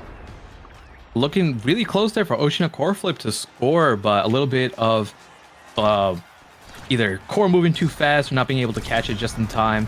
Either way, it was Demons Ra able to secure that point. A lot of good passes from Gumi onto Snake, but Snake actually ended up using his burst there, not able to catch the core. Still has a barrier of his own. Stuck in the cage on the bottom here. Can Oshino core flip make a play while Snake is a little bit out of position? Nothing yet. Kai Noob finds a great hit onto the barrier using his own flip. Kachikoma has to break off from Snake using a flip, and now immediately tied up. Both barriers taken for both teams, and Mirameg has a flip here. If they can get it to him, maybe that's a scoring opportunity and giving them the advantage. Another nice snare drum finds its way onto Mirameg, who has to use the core flip to stay alive, but is going to get KO'd anyway. Gumi with a nice core flip to clear it back on out in the face of that glitch pop as Kashikoma clears it back over towards the right. Kai Noob gets it back into Snake's hands, and Snake has the flip, doesn't even need it. Kai Noob going to get the goal credit once again, 2-1 for Demons Ra. Merchant did a really good job there to hold it down, but it was just a little too many abilities there in the top corner, not able to protect against it all. Kai Noob with the great Maelstrom to secure it, but still not over yet. Mirameg starting off strong, getting a barrier of his own. Great set of drums to deny Snake from getting that first barrier, but does eventually end up getting it. Unfortunate that they have to use the Aimi turret as a defensive opportunity rather than offensive. It was one of the ways that they were getting the final barrier or scoring, but still able to get it without it. And now Mirameg an opportunity to score. Oshino core flip has that extra barrier up, and they're looking really strong. But Kai Noob, look at him go. Really good stuff by Kai Noob, but Mirameg now back in control, and Mirameg has been so good at turning this Asher into solo scoring opportunities. Kai Noob, though, has the flip, puts it in Merchant's face, and that's a 3-1 set for Demons Ra. Yeah, kind of just coming in with a hero play, getting that final barrier when it was looking like Oshino core flip had great positioning there to finish it off themselves. And getting into the draft here, nice edge available, among Titans available again. See how they're going to try to put these pieces together. I don't think the extra special is going to make its way down to Kashikoma. It would have been nice if he was higher up on the list to kind of secure it. But Knife's Edge going over to Snake, which will help out a lot for both power and movement speed. He's been playing closer to the edges in general. And it is Spark of Resilience that is now in the hands of Kashikoma. Not what you want to see when there's only one more potential set left with only one Spark. True. So now going to see what that enhanced Ensnare Drum cooldown is going to mean here for Merchant. They've been so good at being able to use that defensively, being able to lock down core flips and keep Snake out of the play. Going to try to do that just a little bit more frequently here. Mirrormag now trying to take control over the core. Kainoob not able to keep up the defense alongside Gumi too effectively and going to find themselves staggered as a result. Mirrormag wants to finish the job. Kainoob's just a little bit too fast thanks to that Flutterfly knocked aside once again by, I believe, a perfect pitch coming through from Merchant. And now trying to pressure up towards that top barrier. A huge path splitter nearly finds its way onto Snake for a KO. Snake is going to be able to navigate their way out of that. Mirrormag now finds themselves staggered as well, as Snake just try to stay alive as long as they can in his staggered state, but they will be taken down on the bottom side. Kainoob trying to find a little breakaway, trying to find a scoring shot, or at least a way to get that barrier. They will get it, and they get the goal as well! Kainoob just catches Merchant with their pants down. Takes the goal. It does not matter if Snake is not on the field. Kainoob will step up and score it himself. Multiple times he's been finding these 1v2 plays on the barrier and then converting it into a goal. It's a great play by Kainoob. Still has pretty much enough energy to get energy burst, but it is Ocean of Core Flip breaking both barriers very quickly using the help of the turret to help break it. And now have a chance to score here, but first they got to get through this defense. And it's looking rough. They're taking a lot of damage here. Kashikoma's looking super low and might end up falling. Absolutely, but they're going to be able to find the X instead. They managed to take Snake off the map. That's going to be a big relief, but not everything, as we learned just in that last round. Kainoob still looking to try to find on their way that barrier, and they're not going to quite be able to find it here. Snake going to be able to get that respawn. They will find the barrier nearly instantly at that point. Snake throwing himself in with the X Maximus, just trying to keep Merchant out of the back foot, and will push it in for another goal. Snake takes it 2-0 now in what could be our final set. Every single time, it feels like even when Snake is down, there's still so much coming through from this one-man army of Kainoob. He has so much speed helping him out from his own secondary, plus the Among Titans, plus the Mako secondary, that he's just able to kind of do it all. And then when Snake is alive, it's even that more detrimental. Yeah, there's a flip used there, not going to be able to find its mark, but Snake will be able to get one there to try to get a shot on. Will be able to find that top barrier. Snake now looking to push it on towards the bottom. Kashikoma staggered, so is Snake. Second barrier goes down. Mirrormag with a breakaway. KO found. Power play for Demon's Ra, and Kainoob will put it in the goal. 3-0 in the final set. Demon's Ra will take the first series of Nassel Season 3. And that was such a close series, even into that final game. Although it was a 3-1 finish, Ocean of Core Flip put on such a great performance overall. And we definitely saw that maybe the people ranking Ocean of Core Flip towards the bottom, might have a little bit of readjusting to do.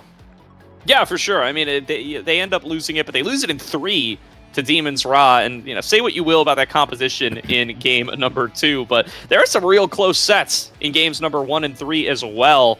Ocean of Core Flip showing us a lot here today. I've been very impressed with what we got to see.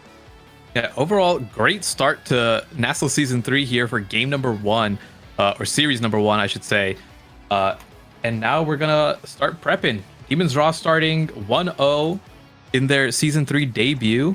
And even though, like we said, Ocean of Core Flip taking a loss here, give a great performance.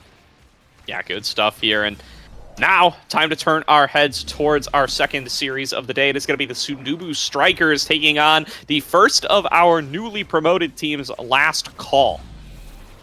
Yeah, I'm really excited to see this because Last Call is the team, although their captain, leader Borg, is not here, we have a whole new set of players coming in through.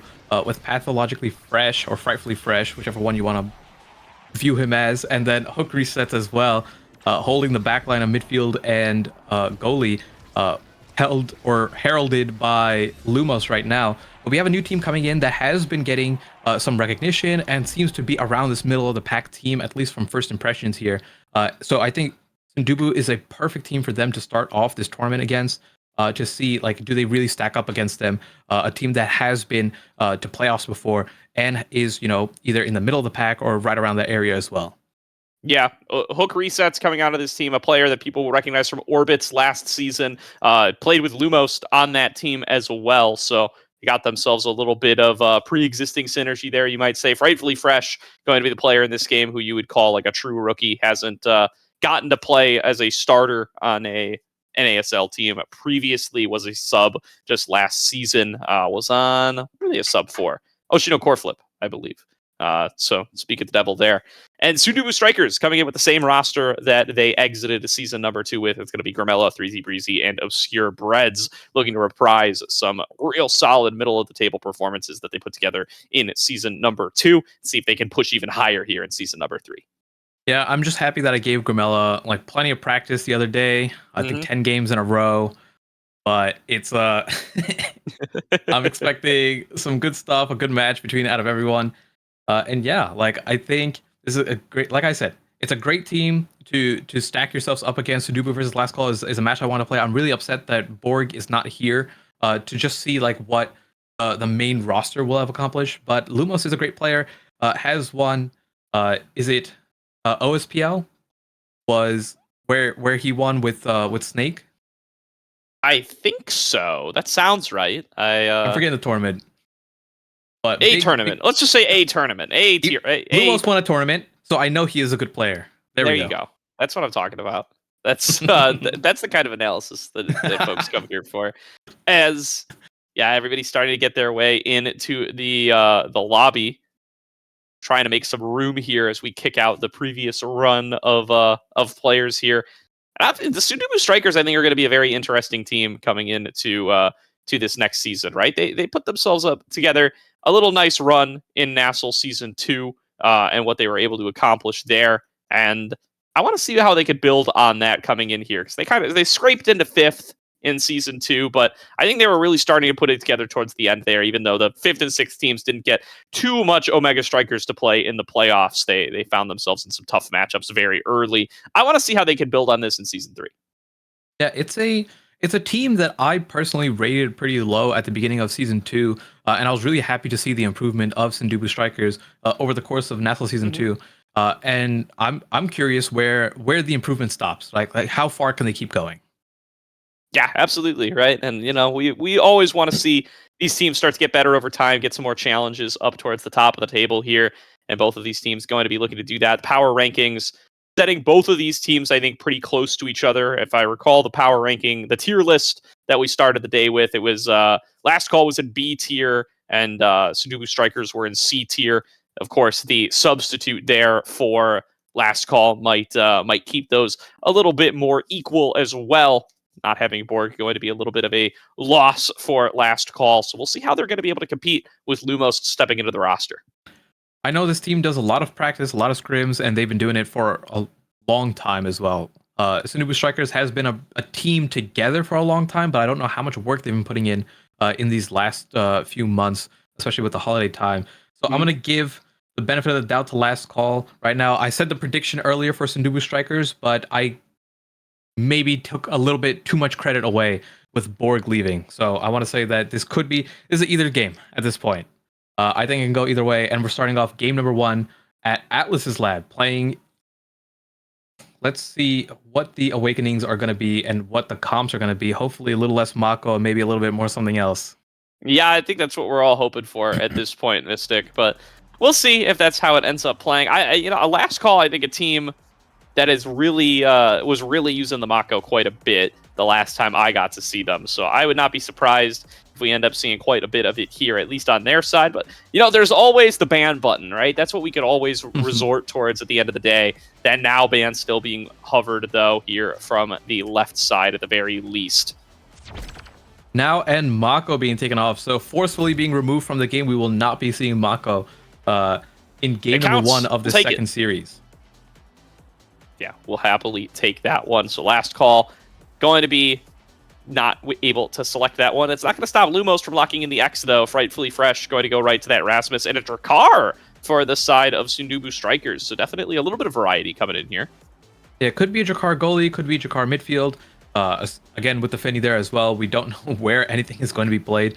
I'm looking at pretty much three midfielders and 3 goalies potentially here. Anything can happen here. I'm very interested by this Ndubu comp. But it's going to be 3Z Breezy on the Luna, Breads in the goalie position, playing the Finny, and then Gramella on the Jakar midfield.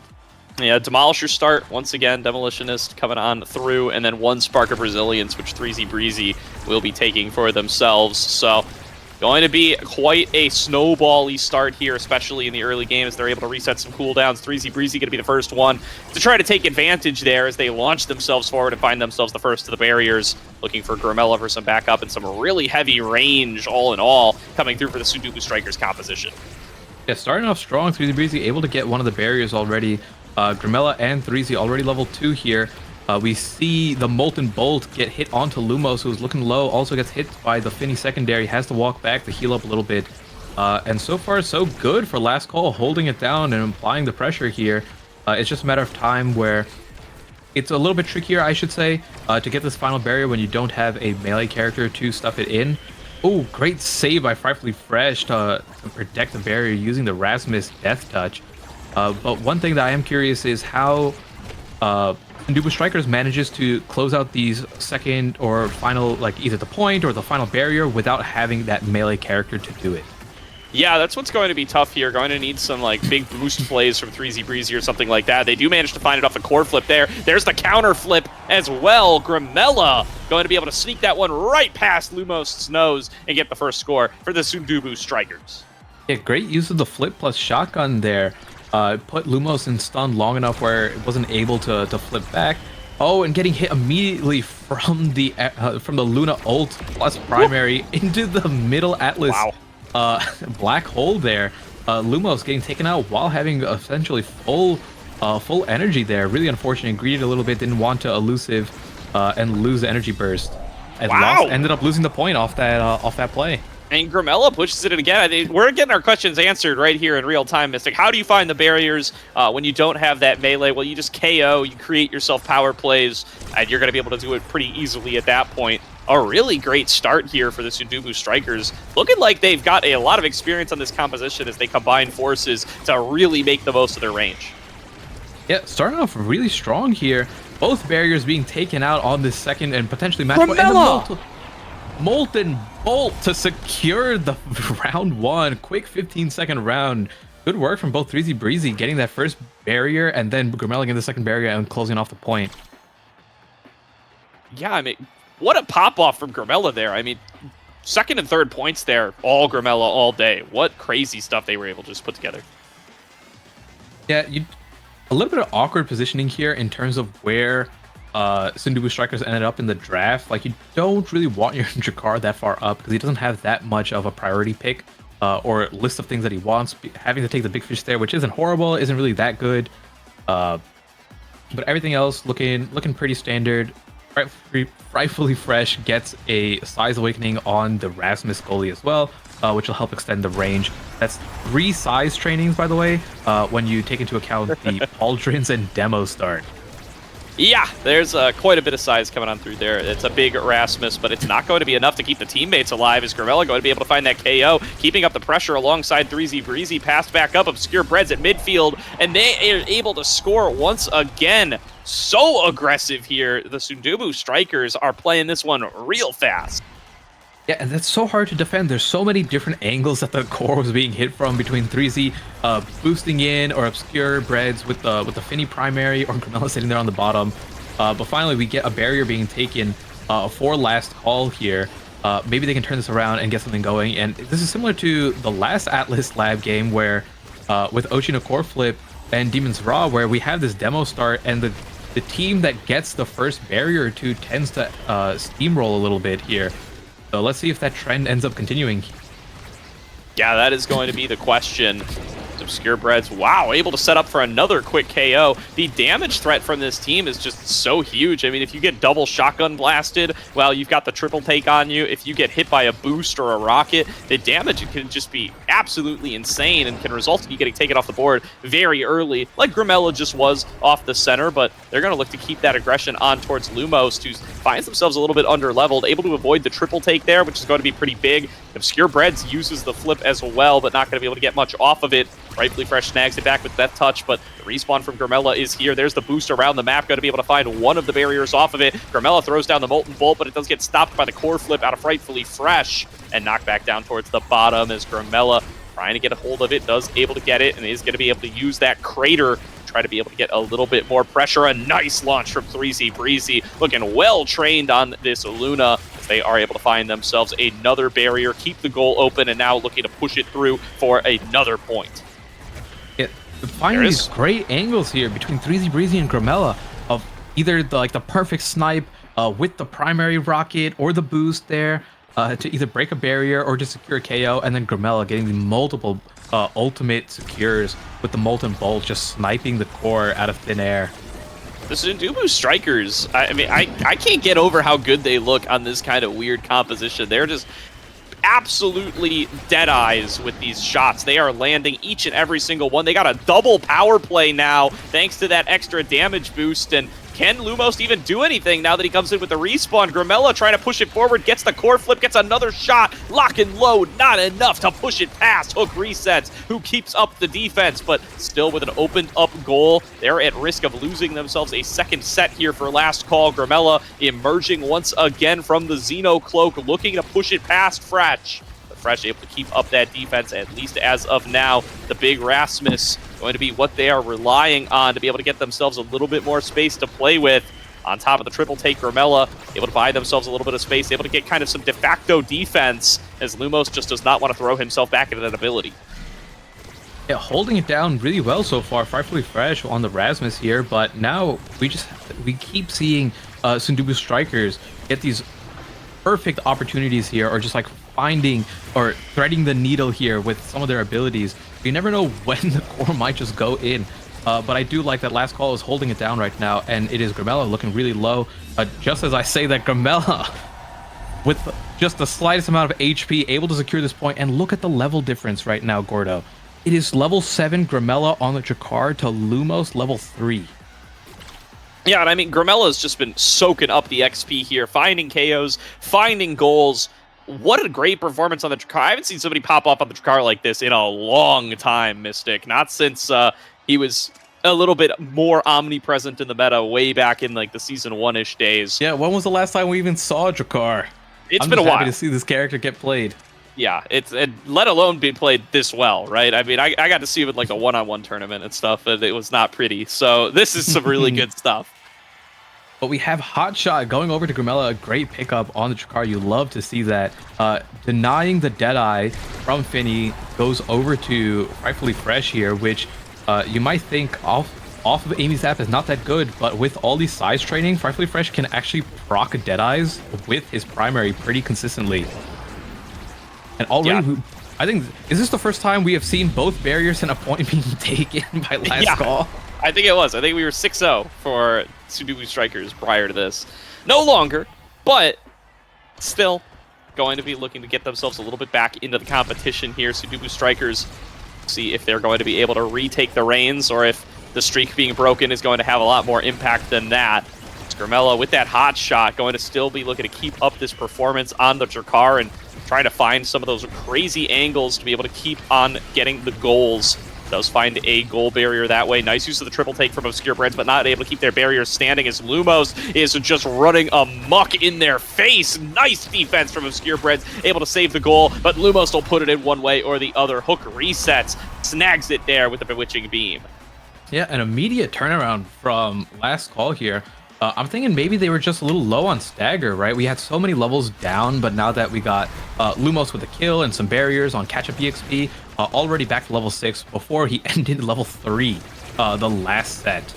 So now he has a little bit more stagger to work with and can actually participate in these plays. But just as I say that, the barrage of abilities coming through to take Lumos out, and Grimella getting that first barrier.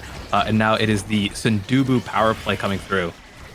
Really good stuff here. 3C Breezy looking to lead the offense using that core flip. Now Grimella has one in their hands as well, as does Obscure Breads, who's going to flip it right there. Grimella now has the flip for themselves, launches it towards Frightfully Fresh, who's able to keep up the defense. The Molten Bolt, though, going to look to accelerate the core even further. Grimella juggling it to themselves up on the top.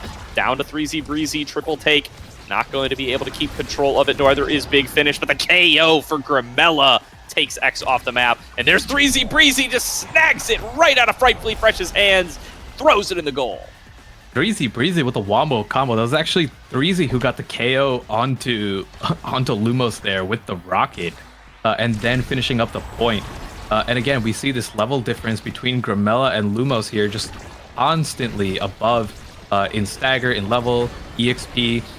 Lumos hit with the Molten Bolt and now has to run for his life here, has no way to heal it back up, no stagger swagger available to him. And it is a power play once again, starting off within the first 15 seconds of this point. Yeah, power play not yet to be capitalized on. They are able to find themselves one of the barriers, but looking like that's it for now. 3Z Breezy again going in for those big boost plays, but yeah, remember, this isn't goalie Luna. You're not going to be able to blink your way back, so if you end up missing the boost, you're way out of position.